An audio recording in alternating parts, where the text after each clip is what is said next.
அனைத்து நண்பர்களுக்கும் வணக்கம். இன்றைக்கி இந்த வீடியோவில் எதை பற்றி பார்க்க போகிறோம்னா, 2 டே சீரியல் இருப்பார் கௌரி. கௌரி சீரியலில் அடுத்தடுத்து என்னென்ன சுவாரஸ்யமான நிகழ்வுலாம் நடக்க போகுது தான் இன்றைக்கி இந்த வீடியோவில் பார்க்க போகிறோம். அதுக்கு முன்னாடி நம்மளோட சேனலுக்கு முதல் முறை வரையும் நம்மளோட சேனலை சப்ஸ்கிரைப் பண்ணிக்கோங்க, கூட பெல் ஐக்கானை கிளிக் பண்ணிக்கோங்க. இந்த வீடியோ பிடிச்சிருந்தால் லைக் பண்ணுங்கள், இந்த வீடியோ பிடிக்கலாம் டிஸ்லைக் பண்ணுங்கள். வாங்க ஃப்ரெண்ட்ஸ், வீடியோக்குள்ளே போகலாம். வீடியோக்குள்ளே போகிறதுக்கு முன்னாடி உங்களுக்கு புதுசாக வந்திருக்கிற துர்கா உருவத்தில் இருக்கிற கடப்பா கனகாவை பிடிக்குமா, இல்லை கௌரி பாப்பாவை பிடிக்குமா, இல்லை அசோகை பிடிக்குமா, இல்லை சத்யா டாக்டர் பிடிக்குமா, இல்லை டிஎஸ்பி நந்தினியோட ஆக்ஷன் பிடிக்குமான்ட்டு மறக்காமல் கமெண்ட்டில் சொல்லுங்கள். நம்மளோட டிஎஸ்பி நந்தினி நம்மளோட துர்காவை எப்படி நீ திருடனை பிடிச்சேன்னு சொல்லிட்டு நடித்து காட்ட சொல்கிறாங்க. அதுக்கு திருடனை நடிக்க நம்மளோட சத்யா டாக்டர் புருஷன் அர்ஜுன் பாம்பை கொண்டு வந்து விட்ட காரணத்தினால துர்காவை கொல்றதுக்கு திரும்பவும் பழிவாங்க ஆரம்பிச்சிட்டாங்க. நம்மளோட கடப்பா கனகா நல்ல வீர ஆவேசத்தோடு நல்லா சாத்துன்னு சாத்தி ஒரு விதத்தில் படிக்கல படுக்கிற அளவு பண்ணிட்டாங்க. இதெல்லாம் ஒரு பக்கம் இப்படி இருந்தாலுமே நம்மளோட சத்யா டாக்டருக்கு அப்பயும் நம்ம துர்கா மேலே இருந்த பாசம் குறையலைங்க.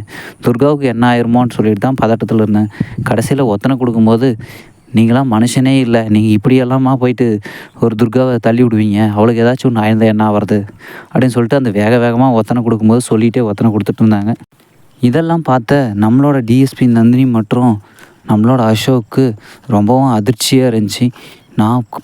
நான் கோயிலேருந்து காப்பாற்றி கொண்டு வந்து வீட்டை துர்காவை வேறு, இப்போ இங்கே இருந்த துர்காவை வேறு அப்படின்னு சொல்லிட்டு டிஎஸ்பி நந்தினி மேடம் பக்கத்தில் இருந்த போலீஸ் கூட டிஸ்கஸ் பண்ணிட்டு போகிறாங்க. நம்மளோட டிஎஸ்பி நந்தினி மேடம் இன்னொரு விஷயத்தையும் சொன்னாங்க.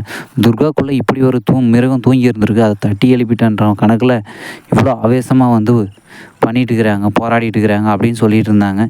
கடைசியில் நம்மளோட ஜமீன் ஆவுடையப்பன் திரும்பவும் காலன் மந்திரவாதிகிட்ட தான் போக போகிறாருன்னு நினைக்கிறேன். திரும்பவும் நம்மளோட கௌரி பாப்பாவையும் கதைக்குள்ளே கொண்டு வந்தால் தான் கதை நல்லாயிருக்கும். ஓகே ஃப்ரெண்ட்ஸ், இந்த வீடியோ பிடிச்சிருந்தால் லைக் பண்ணுங்கள், இந்த வீடியோ பிடிக்கலாம் டிஸ்லைக் பண்ண. நம்மளோட சேனலுக்கு முதல் முறை வரையும் நம்மளோட சேனலை சப்ஸ்கிரைப் பண்ணிக்கோங்க, கூட பெல் ஐக்கானை கிளிக் பண்ணிக்கோங்க. தேங்க்யூ ஃபார் வாட்சிங் ஃப்ரெண்ட்ஸ்.